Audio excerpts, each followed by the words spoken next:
Viewers, आज मेरे साथ मौजूद है मेजर गौरव वारिया, रिटायर्ड। आपको पता है किसी तारीफ के मोहताज नहीं है, भारत का बड़ा जाना माना नाम है और यूथ में बड़े पॉपुलर है।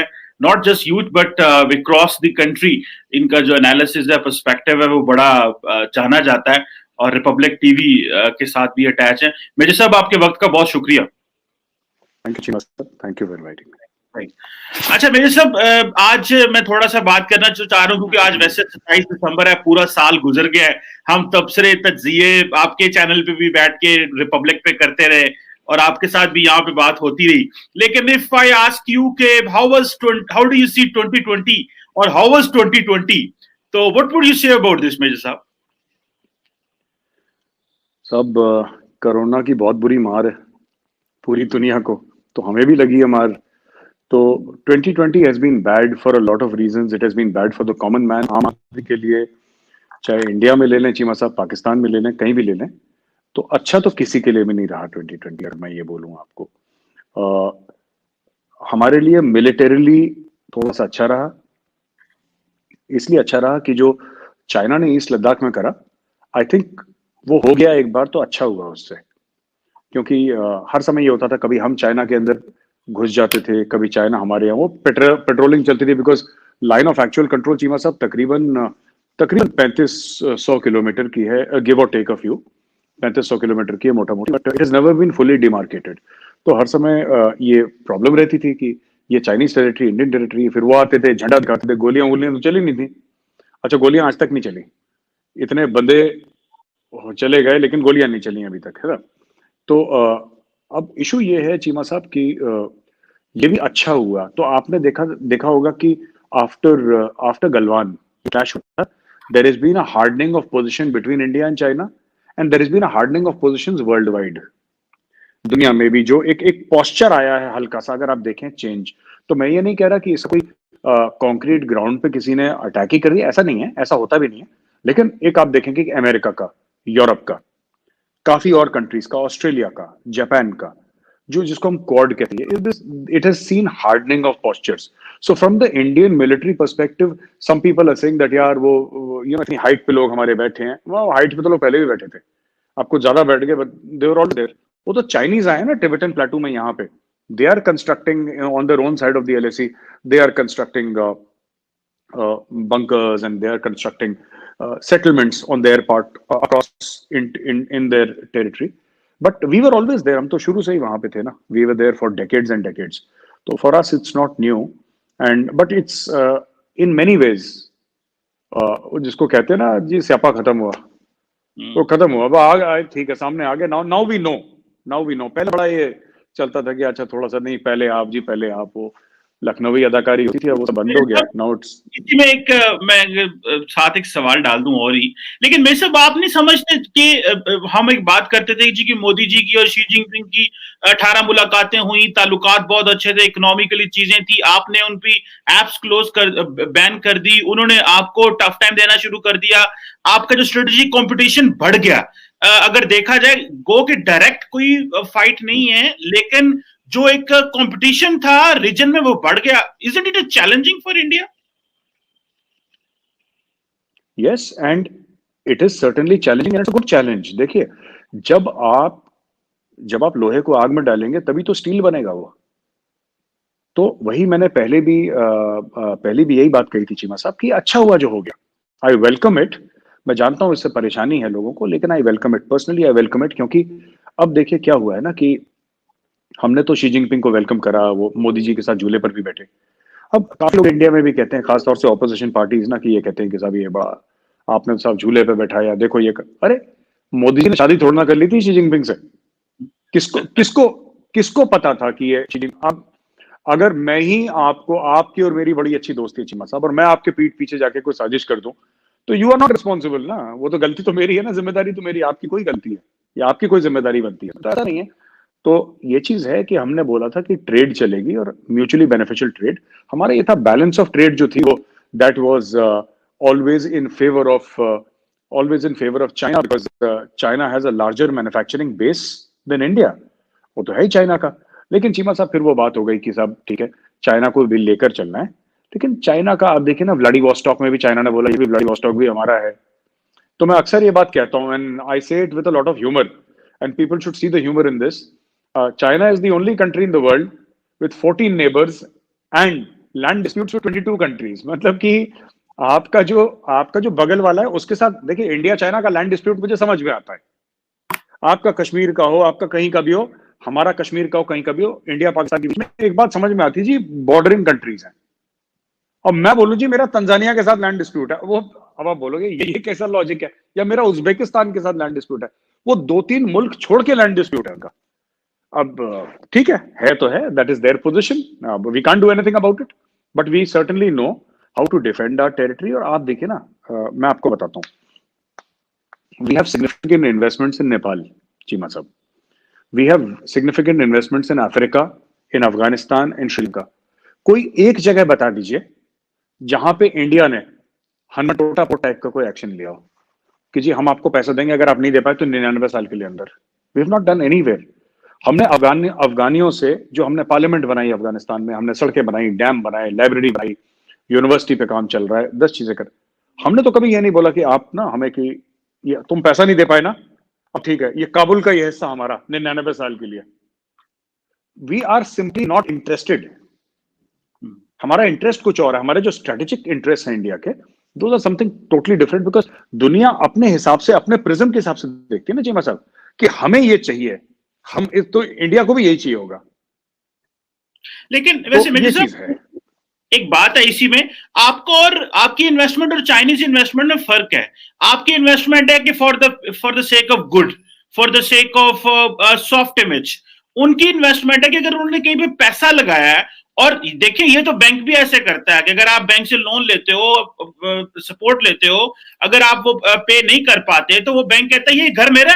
तो चाइनीज भी ऐसे कहते हैं, अगर किसी के साथ एग्रीमेंट हुआ है और वो नहीं पे कर पाया तो उस चीज को ले लेना, तो that is a mutual agreement. वो मुल्क कहीं आके वो आर्बिट्रेशन में भी तो नहीं जा सकता किसी ग्लोबल कोर्ट में जी कि ये हमारा कोई जबरदस्ती थोड़ा लिया होगा। यकीनन आपकी और उनकी इन्वेस्टमेंट में आपको फर्क नहीं नजर आता? जी बहुत फर्क है हमारी इन्वेस्टमेंट पर, यही बात मैं कह रहा हूं। लेकिन क्या होता है कि जब गवर्नमेंट्स, आपने देखा होगा एक किस्म की कंट्रीज हैं जिसमें चाइना इन्वेस्ट करता है, इस तरीके की इन्वेस्टमेंट। चाइना वॉल स्ट्रीट में इन्वेस्ट करे through companies, that is a separate investment. India में कंपनीज का करे, that is separate. It will let us look at example of Sri Lanka, a country that is economically not very strong. Sri Lanka economic strength नहीं है, ज्यादातर पैसा उनका tourism से आता है, फिशिंग से, सी फूड से, ये सब ज्यादातर। ऐसी कोई टेक्नोलॉजी नहीं है, ऐसा कोई मैन्युफैक्चरिंग बेस नहीं है श्रीलंका का, ऐसा कुछ भी नहीं है। ऊपर से they will look at people who are malleable and ductile, जो लोग मोड़े टेढ़े करे जा सकते हैं, maybe due to corruption, maybe due to influence, कुछ भी, राइट।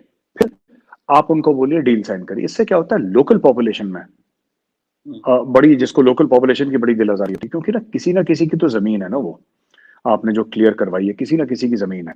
तो ठीक है, देखिए ये जो, चाहे ये चीज पाकिस्तान में हो, श्रीलंका में हो, कहीं पर भी हो, ये तो मुल्क का अंदरूनी मामला है, मुल्क का अंदरूनी मामला। मैं सिर्फ आपको मेरा एग्जांपल देने का, चीमा साहब, सिर्फ ये मतलब था एग्जांपल देने का कि इंडियाज इंटेंशंस, आप कोई प्रूफ करके दिखा दे तो मैं मान जाऊंगा उसको। इंडिया के इंटेंशंस कभी ये नहीं रहे कि हमने आपके मुल्क में ना 2 पैसे लगाए तो हमें 4 चाहिए, अगर आप 4 नहीं दे पाए तो हम आपका घर ले लेंगे। हमारे पास अपना घर है, हम अपने घर से खुश हैं, संतुष्ट हैं, हमें आपका घर चाहिए नहीं। पहली चीज, लेट्स बी वेरी क्लियर, हमें चाहिए नहीं वो। हमें श्रीलंका में 1 इंच जमीन नहीं चाहिए। हाँ, इन्वेस्टमेंट करेंगे अपने, we are more into influence operations.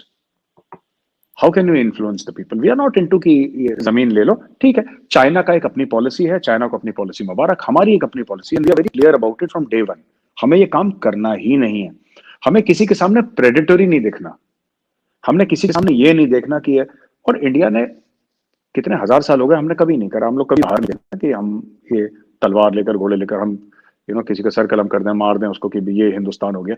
आप इंडियन टेम्पल्स, आपको हिंदू टेम्पल्स दिखाई देंगे थाईलैंड में। आपको पता है जो ओरिजिनल थाईलैंड की कैपिटल थी बैंकॉक के आगे, उसका नाम अयोध्या था। अभी भी अगर आप थाईलैंड के रिकॉर्ड्स में जाके देखें, आप गूगल में चेक करिए, अयोध्या है जहां पे प्रभु श्री राम पैदा हुए, तो वो अयोध्या है। जहां पे ना इंडिया में, तो वहां पे भी अयोध्या है। वहां के किंग को अभी भी जो फॉर्मल टाइटल है थाईलैंड के किंग का, he is called Lord Rama. Because वो कहते हैं कि हम प्रभु श्री राम के वंशज हैं। थाईलैंड का किंग है, वो कहता है कि उनका नाम है लॉर्ड रामा, आप देखिए उनका ऑफिशियल। सिमिलरली इंडोनेशिया में, बाली में आपको हिंदू टेम्पल्स दिखेंगे, पर वहां पे हिंदुओं ने राज नहीं करा कभी, मतलब इन द सेंस कि इंडिया से जो गए और वहां पे किसी को, तो वो हमारा नेचर ऐसा नहीं है। We don't mean harm to anybody. Afghanistan में भी जो हम कर रहे हैं सब, एंड अफगानिस्तान में we will keep on investing, we will simply keep on investing in Afghanistan. हम और उनकी यूनिवर्सिटीज बनाएंगे, और उनके स्कूल्स बनाएंगे, और उनके एयरपोर्ट्स बनाएंगे, डैम बनाएंगे, और कंस्ट्रक्शन का काम करता रहेगा। लेकिन कोई अफगानियों से ये नहीं पूछने वाला कि साहब मतलब आपने ये कर दिया तो सब लाओ इधर, वो नहीं होगा कभी। लेकिन That India will not do. Major साहब ये तो आप करते ही रहेंगे, लेकिन अभी फिर मुझे सवाल पूछना पड़ेगा आपसे। लेकिन इसके साथ साथ ये भी बताएं ना, आप जमातुल अहरार और टीटीपी को जो आप सपोर्ट करते हैं और उनको वहां पे क्लब करते हैं, आप अपनी सॉफ्ट साइड बताते हैं, हार्ड साइड मेजर साहब नहीं बताते आप। तो ये जिससे जिससे पाकिस्तानी कंसर्न है, जिससे हमने लोगों ने बात की कि आपके जो एनएसए हैं बड़े काबिल हैं, सारी बात है भारत के लिए, लेकिन वो सॉफ्ट साइड के साथ आप थोड़ी हार्ड साइड भी बताएं ना जनाब, ऐसे तो ना करें आप। जी जी, मैं आपको बताता हूँ चीमा साहब, ये जो बात है ना टीटीपी और जमातुल अहरार की, ये पाकिस्तान काफी टाइम से ना निकाल रहा है कि ये इंडिया ये कर रहा है, इंडिया ये कर रहा है। और मैं तो बार बार कहता हूँ, मैं पाकिस्तानी डिप्लोमेट से भी बात हुई है, सबसे बात होती है जो फॉरवर्ड डिप्लोमेट्स हैं आपके, ये सब। अब देखिए साहब, शाह महमूद कुरैशी साहब की और बाबर इफ्तिकार साहब की वो प्रेस कॉन्फ्रेंस थी हाल ही में कुछ दिन पहले, आप पूरा प्रेस कॉन्फ्रेंस देखिए, राइट। आप भी बच्चों को पढ़ाते हैं यूनिवर्सिटी में, आप जाते हैं, यूर बेसिकली आप गुरु हैं, जिसको हिंदी में गुरु कहते हैं ना, टीचर होता है जो, आप सिखाते हैं लोगों को। मुझे तो चीमा साहब उस पूरी प्रेस कॉन्फ्रेंस में कुछ समझ नहीं आया। दे सेड कि इंडिया में 30 या 60, पता नहीं क्या नंबर था, मुझे याद नहीं है, इंडिया में इतने टेररिस्ट कैंप्स हैं। आपने अच्छा हुआ ये नहीं बोला कि टेक्सास में 50 हैं, मिनेसोटा में 15 हैं, और न्यूयॉर्क स्टेट में साहब 55-60 और हैं वहां पे। अरे like when we gave the list of terror camps inside Pakistan Cheema sahab, we gave proper grid references कि सर ये है, ये जो चीज है ये जमातुल दावा का है, ये फ्रंट है लश्कर तैयबा का, ये मुरीद के इतना आगे है, ये इसका ग्रिड रेफरेंस है, यहाँ पे लास्ट नोन ये बंदे थे, लास्ट नोन 3 बंदों का नाम हमें पता है, बाकियों का हमें नाम नहीं पता, और ये उसकी लोकेशन थी। ये हमने प्रेस कॉन्फ्रेंस पे करा।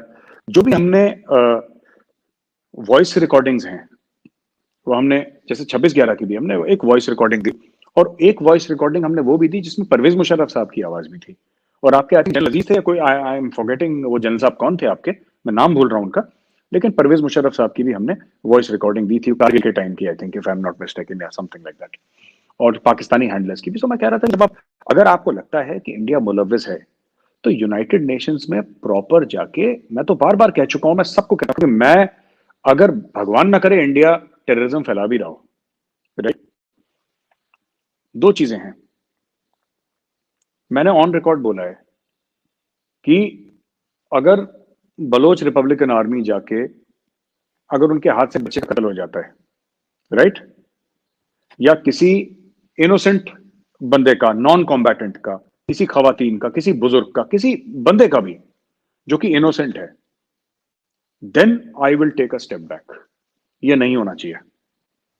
बाकी आपको पाकिस्तानी फौज से जो लड़ रहे यार, good, god bless you, we are happy, but तो इसलिए चीमा साहब एक और चीज है ना, बताइए ना, प्लीज टेल मी। जी नहीं, तो आप ये कैसे कह सकते हैं कि as a look you are an Indian citizen, आप जारी भारत सर्व कर रहे हैं, आप एनालिस्ट हैं, आपका एक इन्फ्लुएंस है सोसाइटी के अंदर में जैसा बहुत ज्यादा, आप एक ओपिनियन मेकर हैं, मतलब इसका मतलब ये है कि अगर जब आप किसी ग्रुप को ये कहें कि आप जाके दूसरे उसी मुल्क में आप किसी की फौज पे या लॉ एनफोर्समेंट पे टारगेट करें, तो डू यू थिंक कि आप इंडिया में किसी को कहेंगे कि भाई आप फौज पे टारगेट करो, लेकिन आप दूसरे मुल्क में, isn't it like inciting for violence, लोगों को उकसाना वायलेंस के लिए? मेजर साहब नहीं, मैं तो ये कह रहा हूं उनसे कि मैं इंसाइट नहीं कर रहा वायलेंस के लिए चीमा साहब, मैं ये कह रहा हूं कि आप ना खवातीन, बच्चों को, बुजुर्गों को हाथ ना लगाएं। आपकी जो भी शिकायतें हैं, you sort it out with Pakistan army. मैं तो कुछ और कह रहा हूं, हम दोनों अलग अलग बातें कर रहे हैं चीमा साहब। मैं किसी को ये नहीं कह रहा, मैं या तो कहता है कि सब पाकिस्तानी बुरे हैं, सबको मार डालूं। मैं तो ऐसा नहीं बोल रहा, मैं तो कह रहा हूं कि जो बच्चे हैं, जो खवातीन हैं, आपकी जो लड़ाई है पाकिस्तानी फौज के साथ है, आप वहां तक महदूद रखें अपनी लड़ाई।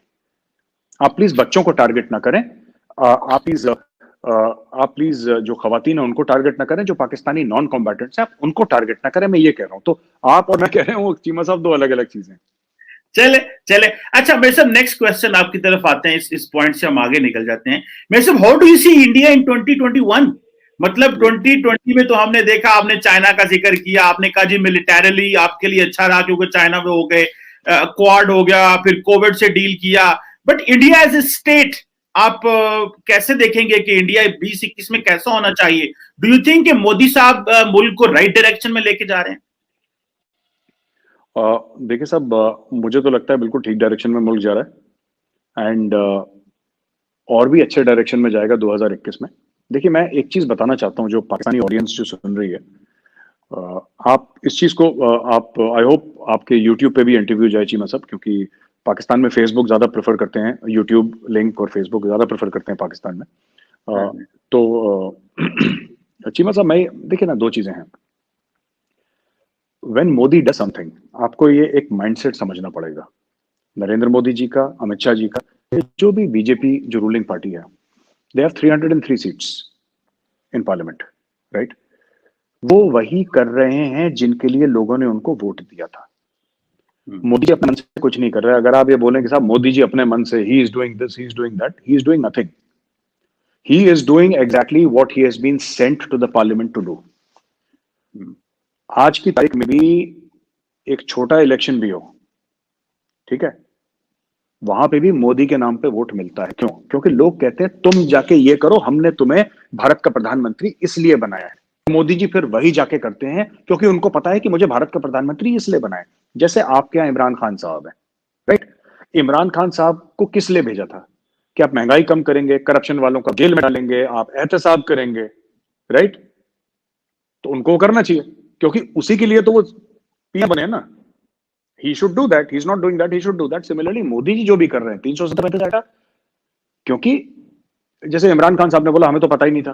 अरे पता नहीं था, बीजेपी के मैनिफेस्टो में लिखा है भाई।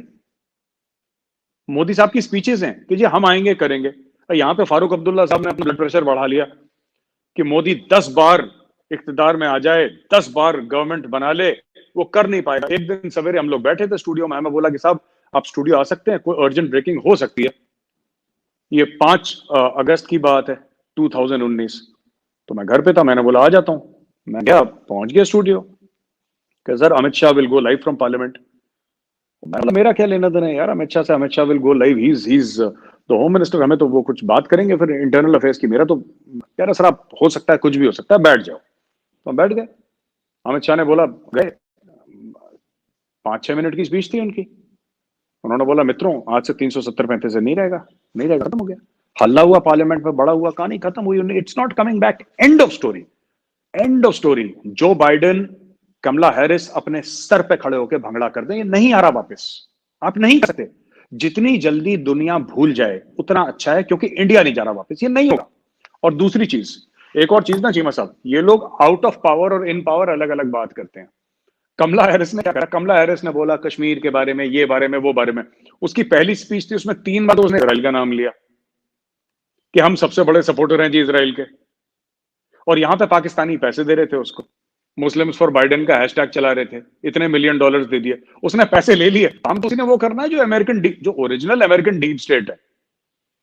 ओरिजिनल तो अमेरिकन ही है ना डीप स्टेट, वो पाकिस्तानी इंडियन तो नहीं, ओरिजिनल तो अमेरिकन ही है। अमेरिकन डीप स्टेट में जो काम कराना है वो करेंगे। They can not go against America's interest. America interest जो भी है, जो 2021 में मुझे लगता है India will go into, there will be more radical reforms in India. Economic reforms हैं वो, और रेडिकल रिफॉर्म्स होंगे इंडिया में। क्योंकि फोकस इकोनॉमी है, जॉब क्रिएशन फोकस है। मुझे लगता है कि कोरोना से हम लोग जल्दी रिकवर करेंगे। अभी इंडिया में लोएस्ट कोरोना का पॉइंट पे हम आज पहुंच गए। आज सवेरे की न्यूज थी इंडिया में कि लोएस्ट केसेस अभी तक आए हैं जब से कोरोना की वबा आई है ना, तब से लोएस्ट है चीमा साहब। तो ये सब रहेगा, ये सब रहेगा। ये तो बड़ी, आई थिंक पॉजिटिवली जा रहा है। लेकिन मेजर साहब, ये जो आपने कहा कि इकोनॉमिक रिफॉर्म्स आएंगे, तो ये जो किसानों वाली रिफॉर्म्स है वो तो बैकफायर नहीं करेगी किसी हद तक? मतलब सोसाइटी में एक तोड़फोड़ तो हुई है, एक मोदी जी की वो रिफॉर्म स्ट्रक्चर का हिस्सा ही है। गो के मैंने इसको थोड़ा समझने की कोशिश की है, रिफॉर्म्स को कोई इतनी बुरी भी नहीं है, लेकिन शायद किसानों को ऑन बोर्ड नहीं लिया गया या डिस्कस नहीं किया गया। तो इस तरह की रेडिकल रिफॉर्म्स में जो डिफरेंट इंटरेस्ट ग्रुप होते हैं वो उठ खड़े होते हैं। How do you see this? देखिए साहब, ऐसा है कि एमएसपी तो प्रोटेक्टेड है। जो किसान का जो एमएसपी है वो तो प्रोटेक्ट है, और सरकार से बात चल रही है किसानों की कि बढ़ा दो, ठीक है। उसमें एक चीज है जिसमें कि बिचौलिए बड़े परेशान हैं, जो मिडिलमैन है ना, वो बड़े परेशान है चीमा साहब। और वो जो चीज है वो दैट इज दैट आप अपना जो अनाज है, अब जैसे मैं आपको पाकिस्तान का अगर एग्जांपल दूं, कि कोई अगर एक किसान है जो कि let us say कि he is in बहावलपुर में है आपके, ठीक है। एक किसान है बहावलपुर में, वो कुछ उगाता है, वो कुछ भी XYZ वो उगाता है बहावलपुर में। तो अभी उसका ये था कि साहब आप बहावलपुर में क्या है कि आप सिर्फ पंजाबी सूबे में आप बेच सकते हो, आप उसके बाहर नहीं बेच सकते, लोकली बेच सकते हो, राइट। मोदी जी ने बोला कि आप क्वेटा में बेचो, आप केपी में बेचो, आप पाकिस्तान में कहीं भी बेच सकते हो, अपने मनचाहे दाम पे बेच सकते हो, एमएसपी तो आपका प्रोटेक्टेड है, आपको जिसको जो बचना करो। अब क्या हो गया इससे? भाई एक आदमी का कंट्रोल होता है ना आपका। किसको बेच रहा था किसान? जो पाकिस्तानी किसान की बात कर लेते हैं 2 मिनट के लिए, वो किसान किसको बेच रहा था? वो तो किसी मिडिल मैन को बेच रहा था, क्योंकि किसान अपना प्रोड्यूस इस पे डाल के सड़क पे तो नहीं बेचेगा, ठेले पे। अगर उसने आलू उगाए तो आलू तो किसान नहीं बेचता ना, वो तो रेडी वाला ही बेचता है। रेडी वाला किससे खरीदता है? मिडिल मैन खरीदता है। इसलिए तो आपको महंगा मिलता है, मुझे महंगा मिलता है। बात यह है जो मिडिलमैन हैं, they are very upset with Modi, कि मोदी की यही होती है जो टिपिकल सर्जिकल है मोदी की, ओवरनाइट एक लॉ लाए पार्लियामेंट में, खट, ये वापस नहीं होने वाला। ये प्रोटेस्ट जो कर रहे हैं ना किसान, ये क्या होता है कि एक इसमें पार्लियामेंट की एक्ट होती है, या पार्लियामेंट की एक्ट वापस नहीं आती। इसमें क्या होता है कि थोड़ा सा इसमें अमेंडमेंट हो सकती है, और सरकार ने बोल दिया हम अमेंड कर देंगे, हमें कोई दिक्कत नहीं है, क्योंकि अपने ही लोग हैं किसान, इनके कंफर्ट के लिए। लेकिन जो ये कहता है कि नहीं इन तीनों लॉज को वापस लो, तो ये नहीं होगा। बट इसमें अमेंडमेंट हो सकता है, और मुझे लगता है कि सरकार और किसानों को आपस में बैठ के बात करनी चाहिए। अपने लोग हैं, दे आर आवर पीपल। और जिसको नहीं पंजाबी में कहते हैं मुकम्मल करके खत्म करो जी, वो बातचीत करके दाएं बाएं ना हो जाएगा। सर हमारे पाकिस्तान में ना वो चौधरी शुजात हुसैन है, अगर आपने उनका नाम सुना हो, फॉर्मर प्राइम मिनिस्टर है गुजरात से, ये हमारे इधर। तो वो बड़े थोड़े से ना, उनको मजाहिया एंगल भी है और बड़े जीरक सियासतदान है। तो उनका एक बड़ा मेजर साहब एक बड़ा मशहूर मुकाला है पंजाबी में, कोई लड़ पड़े ना आपस में सियासतदान, कुछ करें, मिट्टी पाओ यार मिट्टी पाओ, तो वो ना मिट्टी पाओ मतलब छोड़ो यार इसको। तो वो हमारे मीडिया में एक बड़ा चलता है जी, शुजात हुसैन कह रहा है मिट्टी पाओ मिट्टी पाओ। तो ये एक जारी बात है, for the future of India in सबको जारी बात है मिट्टी पानी चाहिए और आगे जाना चाहिए। एक छोटी सी स्टोरी भी इससे लिंक है, फिर कभी आपको बताऊंगा। लेकिन मेरे साथ एक अगला टॉपिक मैं आपसे डिस्कस करना चाह रहा हूँ, वो और आपकी मौजूदगी का फायदा उठाना चाह रहा हूँ, वो है मलाबार एक्सरसाइजेस जो मैं अभी हुई हैं रिसेंटली, और जिसमें क्वाड भी था और सारी नेवीज में, क्योंकि खास करके इंडिया जो है वो उसकी एक इंडो पैसिफिक में अब उसकी एक पहचान भी काफी बन गई है। स्ट्रेटेजिक कमांड भी वहां पे बना दी गई, इंडो अमेरिकन ने भी उसका नाम इंडो पैसिफिक रख दिया। एक तो वो एक्सरसाइजेस भी हुई इधर, जिसमें क्वाड भी इस दफा शामिल था, लेकिन कोरोना के एसओपीज वो सारे चल रहे थे। इधर पाकिस्तान भी एक अमन एक्सरसाइजेस करवा रहा है फरवरी में, ये इसी साल, ये जो 2021 में, जिसमें तकरीबन काफी ममालिक आ रहे हैं, नेटो के काफी ममालिक आ रहे हैं, रशियंस आ रहे हैं, अमेरिकन आ रहे हैं, ईरानियंस आ रहे हैं। और ये कहा ये जा रहा है कि ये जो एक्सरसाइजेस है, अमन एक्सरसाइजेस है, बेसिकली तो ये वो एंटी पायरेसी और इन चीजों को के लिए हैं। लेकिन एक इसकी इंपॉर्टेंस इसलिए है कि रशियन मिलिट्री काफी देर के बाद नेटो के ममालिक के साथ दोबारा एक्सरसाइजेस करेगी। और दूसरी इंपॉर्टेंट चीज ये है कि इसमें दोस्त और दुश्मन सारे मिले हुए हैं, मतलब अमेरिकन, रशियन, ईरानियन सारे मिले हुए हैं। So does India see this के भाई अगर आप वहां पे इंडो पैसिफिक में एक अपनी एक्सरसाइजेस कर रहे हैं और अपना इन्फ्लुएंस बढ़ा रहे हैं, तो जो पाकिस्तान यहाँ पे अमन एक्सरसाइजेस कर रहा है और इतने बड़े ममालिक में लोगों को लेके आ रहा है, और इससे पहले अभी आपको पता है इसी महीने जिस दिसंबर में शहीन एक्सरसाइजेस भी हुई हैं पाकिस्तान और चाइनीज एयरफोर्स की भी। So how does India see these exercises के इसका इसका समझ रहे हैं कि पाकिस्तान का एक जो मिलिट्री इन्फ्लुएंस है वो उसको कैसे खित्ते में देखता है? जी मेरे साहब। नहीं, चीमा साहब, मैं आपको बताना चाहूंगा जो मालाबार एक्सरसाइजेज है ना, या जो क्वाड है, बेसिकली साफ साफ बात करनी चाहिए, that is to counter Chinese influence. Quad की नेवी जो है वो चाइना से करीब 3 गुना बढ़ी है, 4 गुना बढ़ी है, ठीक है। तो quad is at a different level. जो आपका एंटी पायरेसी का ऑपरेशन हो रहा है, तो ये तो ठीक है, इसमें तो सबको ज्वाइन करना भी चाहिए और एंटी पायरेसी होनी भी चाहिए, क्योंकि पायरेट्स, खासतौर से Somalian pirates, they are this thing, वो तो थ्रेट है ही सबके लिए। तो ये तो अच्छी बात है, आई वेलकम इट, करना चाहिए सबको। और क्योंकि जब ट्रेड चलेगी तभी जाके दुनिया में स्टेबिलिटी आएगी, इकोनॉमिक प्रोस्पेरिटी आएगी। एंड पायरेसी इज, इससे इंश्योरेंस जो प्रीमियम्स होते हैं शिपिंग के, they are also impact because because of the Somalian pirates. अब काफी हद तक इसमें इंडियन नेवी भी लगी हुई है, और तो ये सब तो होना चाहिए इसमें। It's good. And Russians will go everywhere. Russians तो जाते हैं एक्सरसाइजेस के लिए, इंडिया में तो हर साल आते हैं, उनके ऑफिसर्स यहाँ पे ट्रेन होते हैं, उनके सीनियर कमांड के लिए, हायर कमांड के लिए यहाँ पे ऑफिसर्स आते हैं। So they keep coming. Russians will go, see it's a big country. लेकिन मेरे सब इसमें थोड़ा मैं दूसरा सवाल भी ऐड कर दूं। उसमें ये है कि बहुत सारे जो एनालिस्ट हैं वो ये बात कर रहे हैं कि इंडिया ने अपने आप को महदूद कर लिया है, कि मतलब इंडिया बिल्कुल वो जो क्वाड है, वो जो अमेरिकन ब्रैकेट है, उसके अंदर फंस के रह गया है। और ये जो पाकिस्तान की एक्सरसाइजेज हैं, ये किसी एक ग्रुप के साथ नहीं है, ये एक बड़े ग्रुप के साथ हैं। और दिस इज पाकिस्तान सक्सेस कि हमने बहुत सारे लोगों को मिला लिए, और हमारी जो नेवी है उसकी ये एक्सेप्टेंस है। सो ये जो इंडिया अपने आप को कंस्ट्रेंट कर रहा है और पाकिस्तान ने अपनी ऑप्शंस खोल दी हैं, क्योंकि पाकिस्तान में ये बात चल रही है कि हमें अपनी फॉरेन पॉलिसी और ये जो चैलेंजेस हैं इनको अब वो जो है वो एक इंडिपेंडेंट तरीके से चलाना है, किसी के ज़ेरे साया नहीं आना। तो इजंट इट अ डिफरेंस? ये मैं नहीं चीमा साहब, मैं डिसएग्री करूंगा इन एनालिस्ट से, क्योंकि देखिए पाकिस्तान की नेवी बहुत छोटी है। पाकिस्तान नेवी, 2009 की बात करूं, उसमें एक डिस्ट्रॉयर भी नहीं है। It does not have a destroyer, it just has frigates. तो अगर कोई ये बोले कि जहां तक नेवल एक्सरसाइज है उसमें पाकिस्तान ने अलाइनमेंट बना ली, अलाइनमेंट तो देखिए हम बना रहे हैं। हमारा सेकंड एयरक्राफ्ट कैरियर आ रहा है, हम लोग थर्ड एयरक्राफ्ट कैरियर बनाने की बात कर रहे हैं, हम लोग 11 डिस्ट्रॉयर्स की बात कर रहे हैं, हम लोग न्यूक्लियर सबमरीन की बात कर रहे हैं। There are 34 ships in India which are being made in India, which are this thing, we are talking to this F-18 Hornet, जो एयरक्राफ्ट कैरियर के लिए राफेल से बात हो रही है। तो एक अलग है। देखिए सर, क्वाड एक चीज है, राइट? क्वाड एक चीज है, बाकी एक चीज है। सो वी आर, देखिए what India is seeking today is global influence. साथ में लेके चलना तो हम कर ही रहे हैं कई सालों से। हम लोग एक अलग चीज कर रहे हैं ना। देखिए मैं आपको बताता हूँ इसके पीछे स्ट्रेटजी क्या थी। कि जो हमारी पहली जंग हुई पाकिस्तान के साथ, वो 1947-48 में हुई थी, मतलब जो कि कश्मीर में थी, विच इज इन नॉर्थ। जाहिर सी बात है। 62 की जंग हुई चाइना में, वो ईस्ट में, नॉर्थ ईस्ट इस एरिया में हुई।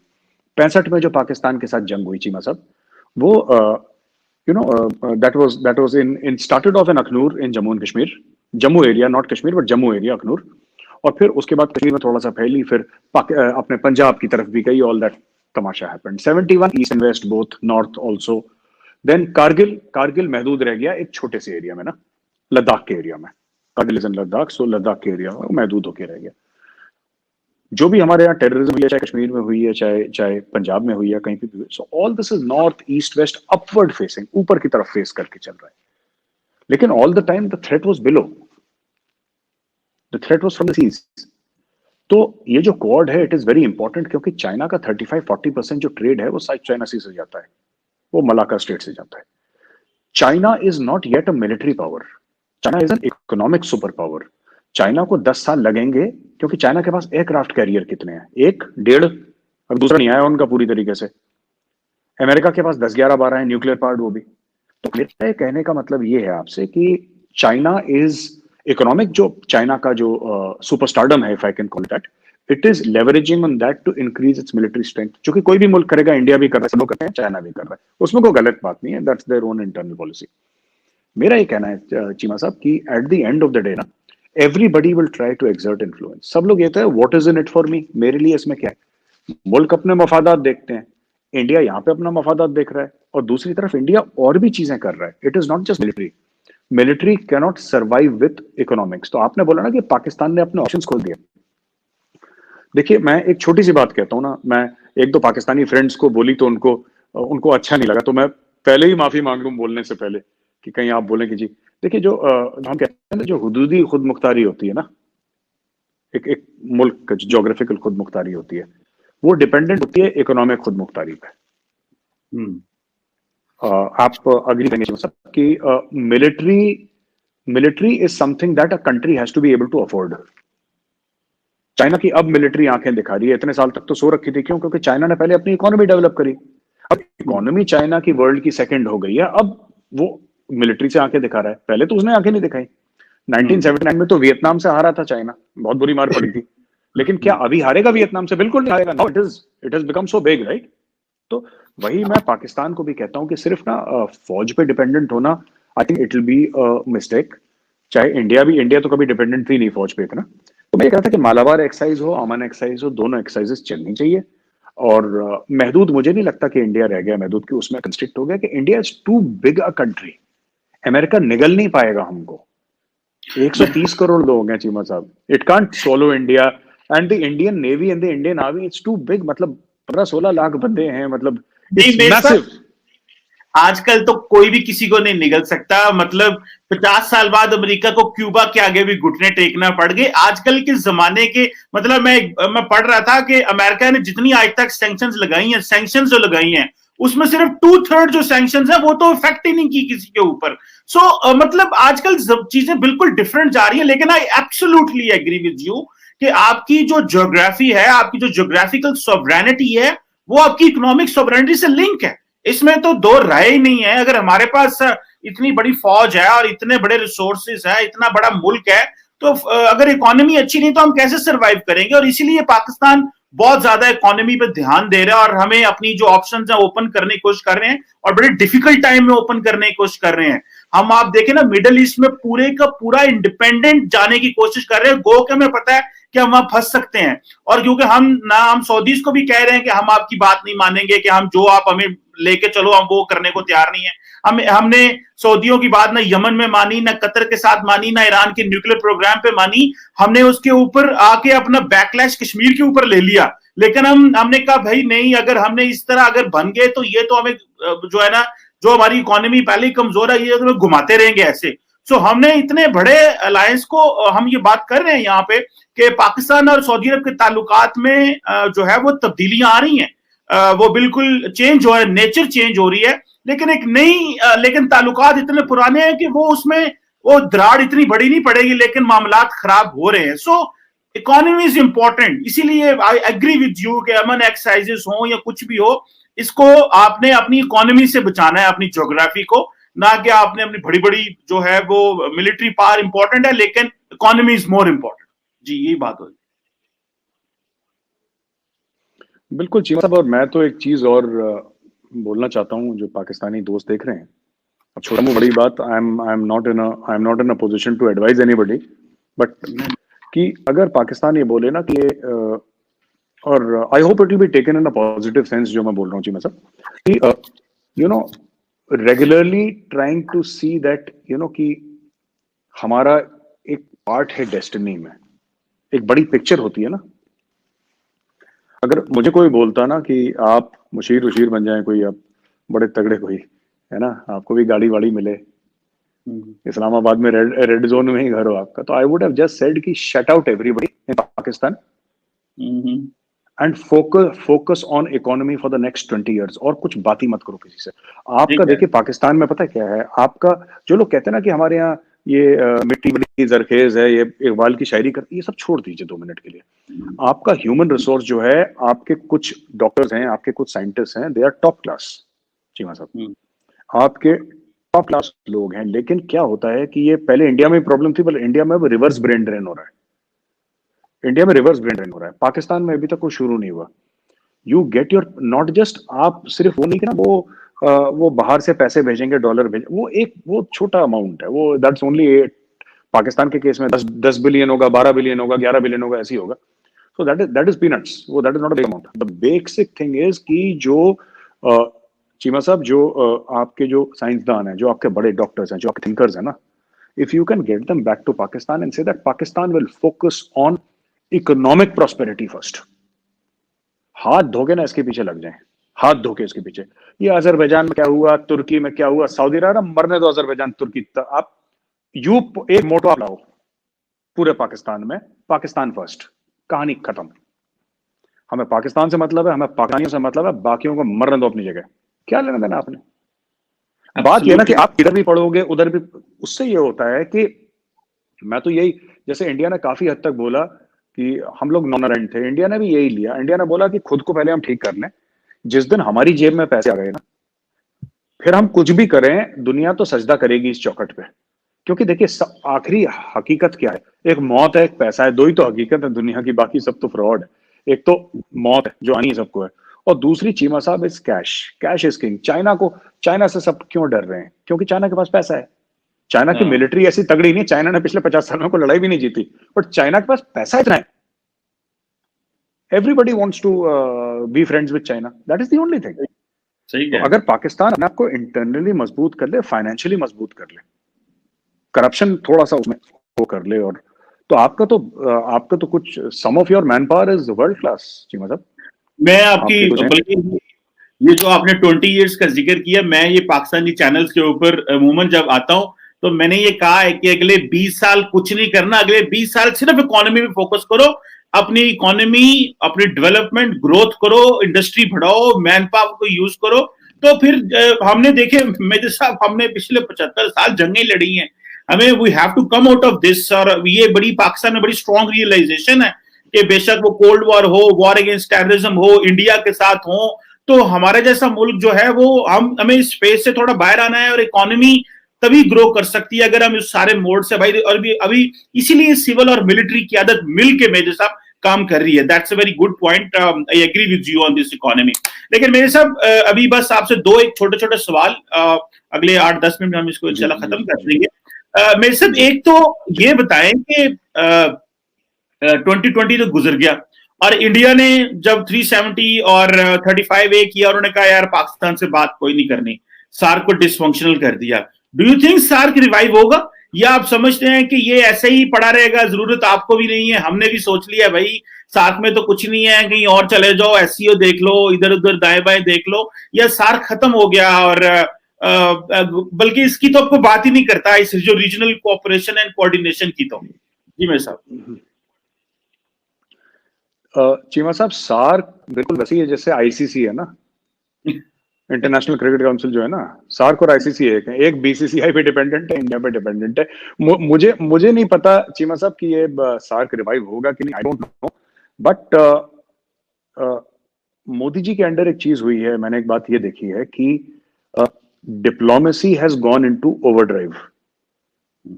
खुद जाना उनके साथ एक तरीका है पर्सनल डिप्लोमेसी का। आप ट्रंप के लिए जाओगे, फिर ट्रंप को आप जपियां डालोगे ट्रंप को, और फिर आप बोलोगे कि ट्रंप जीतेगा। फिर बाइडेन भी आएगा आपके मुल्क में और वो मोदी जी को झप्पियां डालेगा। बिकॉज देखिए, ये एक दूसरे को झप्पी नहीं डाल रहे, कोई भी मुल्क का लीडर दूसरे को झप्पी नहीं डालता, ये सब लोग एक दूसरे की चेकबुक को झप्पी डाल रहे हैं। It is love between chequebooks. हम अगर शी जिनपिंग को इनवाइट कर रहे हैं, हम कह रहे हैं भाई इंडिया में कितना इन्वेस्टमेंट कर रहे हो, तो कह रहे हैं जी 100 बिलियन का ट्रेड है, हम चाहते हैं इंडिया चाइना का 10 साल में 500 बिलियन टच करे, 500 बिलियन, ये एम है। और जो जिसके ऊपर चाइना अभी तक कमेंट नहीं करा, उन्होंने ये नहीं बोला कि आपके साथ कशीदगी हो गई तो साहब हम नहीं करेंगे, ये सब नहीं करेंगे। दूसरी चीज है कि ये जो बात आप ना, मैं अभी पाकिस्तान में बड़ा मैं देख रहा था, क्योंकि मैं पाकिस्तानी मीडिया मैं इंडियन मीडिया तो देखता ही नहीं, पाकिस्तानी मीडिया देखता हूँ पूरे दिन। चीमा साहब, ये बड़े वहां पे एंकर्स बड़े गुस्सा थे और कह रहे थे कि साहब ये कश्मीर के ऊपर ना इन लोगों ने बोला नहीं है, तो हम, वो जब बीच में नहीं हुआ था कि हम अपना अलग ब्लॉग बनाएंगे, इस्लामिक ब्लॉग बनाएंगे, तो मैं सोचता हूं मन में ना कि I am a practical thinker, मैं थोड़ा सा ज्यादा ही प्रैक्टिकल थिंकर हूं। मैं सोचता हूं सऊदी अरेबिया को क्या लेना देना कश्मीर से, तुर्की को क्या लेना देना, ये सब देखिए, ये सब मैं बताऊं, ठीक है, पाकिस्तान का एक इमोशनल अटैचमेंट है, पाकिस्तान का स्ट्रेटेजिक अलाइनमेंट है, पाकिस्तान का एक कमिटमेंट है, मैं उस चीज को लेके बात ही नहीं कर रहा, मैं अलग चीज कर रहा हूं। अगर कोई भी ये सोचता है कि क्योंकि आपका रिलीजन सेम है, कि आप भी एक मुस्लिम मुल्क है और वो भी एक मुस्लिम मुल्क है, इसलिए उसको उस चीज पर तवक्को देनी चाहिए जिस पर आप दे रहे हो, तो I think this is the wrong way to look at international relations, ये गलत तरीका होगा। बात ये है कि आप जैसे कि पाकिस्तान है, राइट? पाकिस्तान के पास अगर कोई ऐसी चीज है जो सऊदी अरेबिया को चाहिए, राइट? अगर कोई ऐसी चीज हो जाती है पाकिस्तान के पास, तो फिर सऊदी अरेबिया एक बार कश्मीर पर बयान दे ना दे, एक बार जरूर आके आपकी बात सुनेगा कि बॉस आप बोल क्या रहे हो, ये तो समझाओ मुझे। हम आपकी बात माने ना माने बात की बात है, आप बोलो तो। Pakistan should have the or should develop the ability to have something, some product, some brand, something which the world wants. दुनिया में जैसे इंडिया में, इंडिया ने अपना आईटी के हाथ धो के पड़ गई, ठीक है? गली गली में यहाँ पे कोडिंग चल रही है, बच्चे सीख रहे हैं, पता नहीं जावा सी प्लस प्लस कौन सी, मुझे तो आती नहीं, but the people are learning, so people are going crazy, engineering colleges पागलों की तरह यहाँ पे इंडिया में, और हर जगह एक्सपोर्ट हो रहे हैं। तो सब जगह इंडियंस आपने देखा यूएस में, कनाडा में, हर जगह फिट हो रखे हैं, राइट? तो आपको एक चीज मिल गई जो दुनिया को चाहिए, ये आपका इकोनॉमिक पावर हो गया। फिर आपका हो गया इसमें इकोनॉमिक पावर के अलावा आपका हो गया है जैसे कि एजुकेशनल पावर, जो आपके इकोनॉमिक पावर को बूस्ट कर रहा है, ठीक है चीमा साहब? फिर आपके और तरीके के भी पावर हो गए, जिससे आपकी डिप्लोमेसी हो गई। तो ये सब एक दूसरे को सपोर्ट करते हैं। तो ये जो पूरी चीज है चीमा साहब, मैं ये बिलीव करता हूँ, I could be totally wrong, मैं मानने को तैयार हूं आपकी शो में, हो सकता है मैं गलत सोच रहा हूँ चीमा साहब, लेकिन मेरा ये मानना है कि सिर्फ किसी को कहना कि हमारा मजहब एक है इसलिए आप कश्मीर में हमारी कोई भी पॉलिसी में कोई कथा नहीं है ऐसे कोई। और आप ये जो अभी क्या उसका बयान आ गया एर्दोगान का, एर्दुगुल गाजी का जो हीरो है अपना एर्दोगान, उसका क्या बयान आ गया? उसने बोला कि इजराइल के साथ हमें क्लोज डिप्लोमेटिक रिलेशंस बनानी चाहिए। क्यों? मैं आपको बता रहा हूं, ये कोई प्रेशर वेशर वाली बात नहीं। देखिए एवरीबडी, सबको दे वांट दिस, साफ सीधी बात है चीमा साहब। इसमें कोई हम लोग झूठ बोले हैं और उसको हम कोई जामा पहनाएं बड़ा अच्छा सा ना, उसके ऊपर वो क्या ना उसके वो नक्काशी करके ना सोने के तार की, तो why should we lie? Everybody, Turkey wants money, China wants money, America wants money, India wants money, Pakistan wants money, everybody wants money. जरिए अलग अलग है, तो सब लोग कर रहे हैं चीमा साहब। ये मेरा ख्याल है कि आपकी बात सही है मेजर साहब के। देखें अभी ये जो हम थोड़ा रिलीजियसली एंड आइडियोलॉजिकली चीजों को देखते हैं, अभी वो आपकी बात वाली सही है, आई एग्री विद यू कि ये जो जफियां है ना, ये चेकबुक की जफियां हैं कि भाई मुझे वहां से ये मिल जाए और उसको वहां से मिल जाए, मुल्कों को वहां से मिल जाए। सो सारी बात है कि you must have something to sell, आपके पास कुछ तो ऐसा होना चाहिए। और मुस्लिम वर्ल्ड क्यों करके कश्मीर के ऊपर बात करेगी? ये पाकिस्तान का मसला बनता जा रहा है, क्योंकि दे आर मूविंग फॉरवर्ड। उन्होंने तो इसराइल को रिकॉग्नाइज कर लिया, हमारे हम तो यहाँ बहस भी नहीं कर सकते, क्योंकि बिकॉज ऑफ दी सर्कमस्टांसिस इतने यहाँ पे हार्श हैं कि हमारी जो पिछले 75 साल में इस जो फलस्तीन का और इसराइल का मसला, हमने इसको ज्यूइश मुस्लिम मसला बना दिया है। हालांकि इसको आप जो है ना एक इसराइली फलस्तीनी मसला होता तो शायद ज्यादा बेहतर होता, ना कि ज्यूइश मुस्लिम मसला होता। But anyhow this is how it is.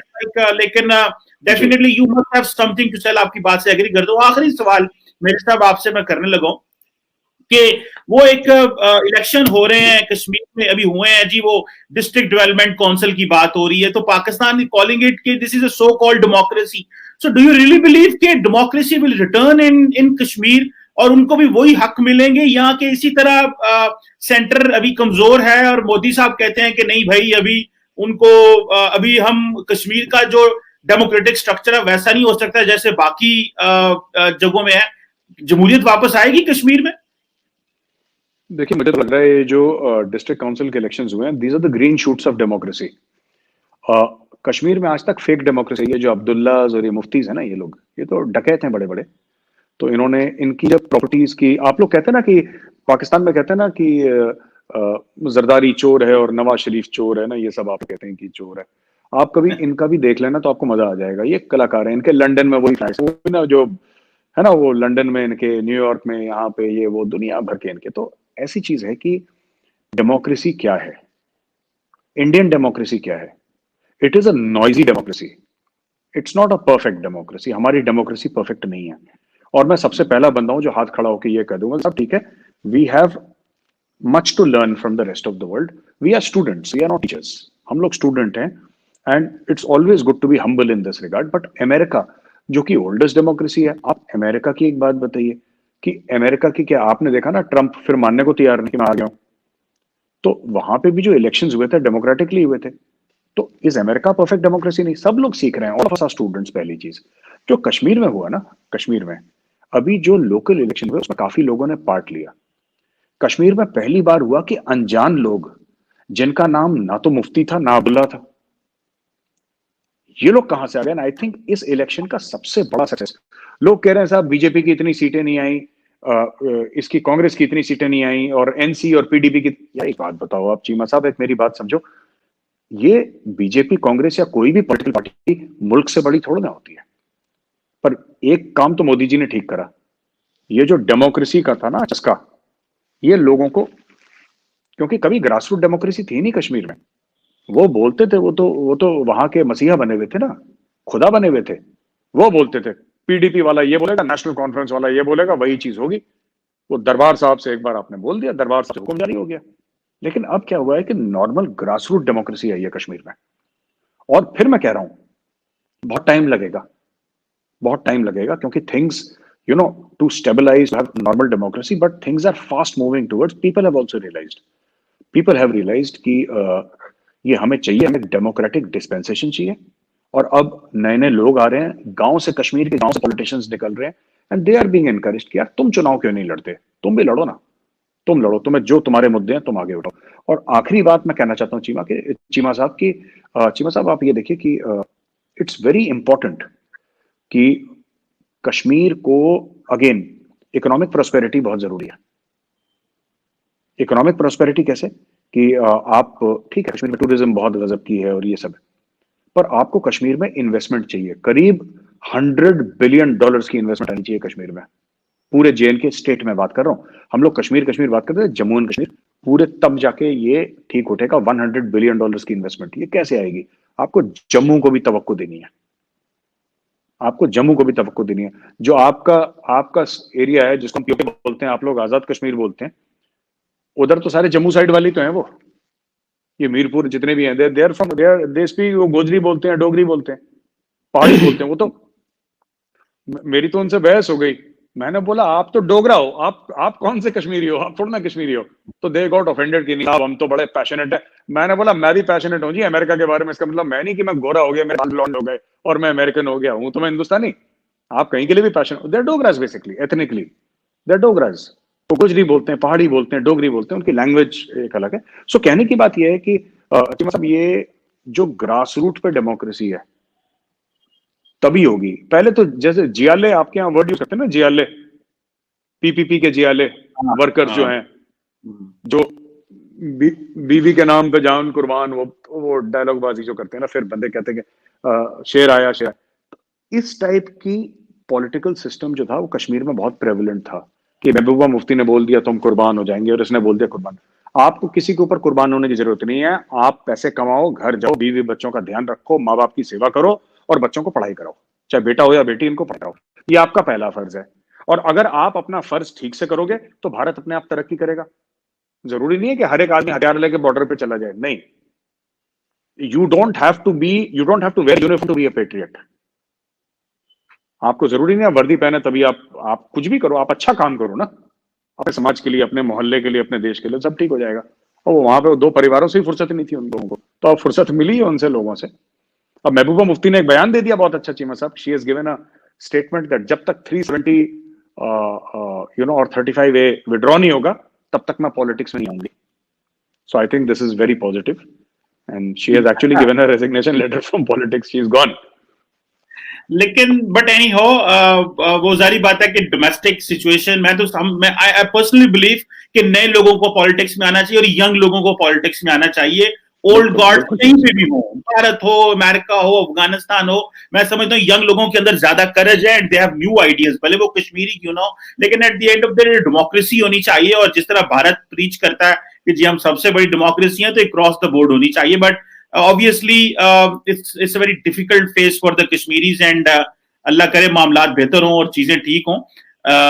मेरे से बड़ा मजा है आपसे बात करके। आज आपसे हमने पूछा कि 2020 कैसा था, 2021 कैसा होगा, और एक बड़ी जो है वो सैर हासिल आपसे गुफ्तगू हुई।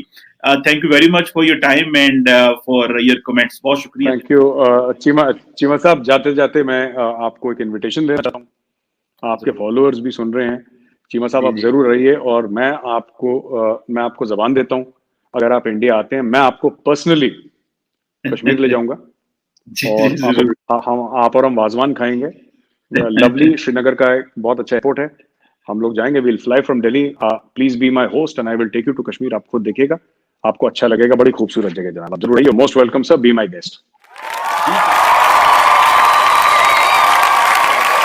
Please subscribe and share my channel.